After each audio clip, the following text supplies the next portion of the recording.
Breaking news tonight. President Trump has been acquitted. Senators just voted not guilty on the two articles of impeachment. The Senate rejected a Democratic-led effort to call witnesses and subpoena documents last Friday, setting the stage for the conclusion of the trial.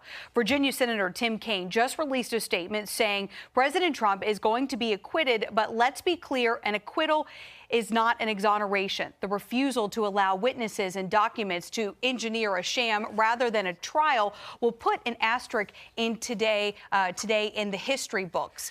Congressman Denver Riggleman also released a statement saying, in part, I hope the country can move past this process and Congress can go back to finding solutions for the American people.